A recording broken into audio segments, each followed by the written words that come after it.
नमस्कार, मी पंजाब डक. आज आलो होतो ना आपल्या महाराष्ट्रामध्ये 12 तारखेला पाऊस सुरू होईल. तर महाराष्ट्रामध्ये आपल्या सगळीकडे पाऊस सुरू झाला आणि रात्रीच्याला तो खूप पडणार आहे. आणि कारण की महाराष्ट्रातल्या शेतकऱ्याचा कांदा काढणं चालू आहे, हळद देखील चालू आहे.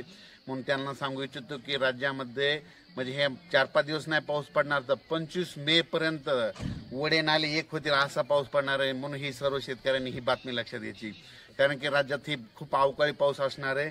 ऊसावाल्यासाठी खूप आनंदाची बातमी, ज्यांना पाणी कमी पडते त्यांच्यासाठी आनंदाची बातमी, आणि जी मुके जनावर आहेत त्यांच्यासाठी खूप आनंदाची बातमी. कारण की हा पाऊस मध्ये खूप चांगला पडणार आहे. बीड जिल्हा, सोलापूर जिल्हा, लातूर जिल्हा, परभणी जिल्हा, जालना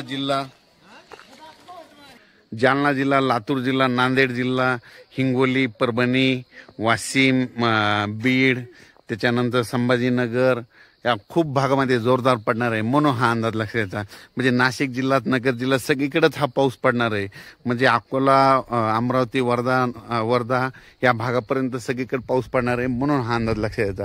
पण राज्यातल्या सर्व शेतकऱ्याला सांगू इच्छितो की ज्यांचा कांदा काढणी चालू आहे, की तुम्ही काय करायचं की आपण आपला कांदा जसं वेळ भेटेल तसं काढून घ्या. कारण की राज्यात हा पाऊस जवळपास सांगायचं झालं तर 25 मे पर्यंत खूप असा पाऊस पडणार आहे. म्हणून हा अंदाज लक्षात येतात. पण राज्यातल्या सर्व शेतकऱ्याला सांगू इच्छितो की हा पाऊस म्हणजे चांगला ओढे नाले वाहतील असा पडणार आहे. बीड जिल्ह्यात तर तो खूप पडणार आहे. म्हणून बीड जिल्ह्यात योगायोगानं पाणी कमी पडले उसाला, त्यांच्यासाठी खूप आनंदाची बातमी.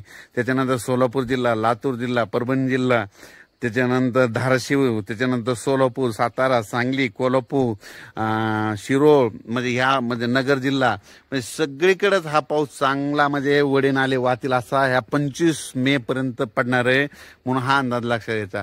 पण राज्यातल्या शेतकऱ्याला, कांदा शेतकऱ्याला सांगू इच्छितो, तुम्ही जसा वेळ भेटेल तसा तुम्ही कांदा काढून घ्या. कारण की राज्यात हा पाऊस मध्ये सतत म्हणजे 2 दिवस लगेच दुसऱ्या भागात जाईल की परत त्या भागात येणार आहे. म्हणून हा अंदाज लक्षात.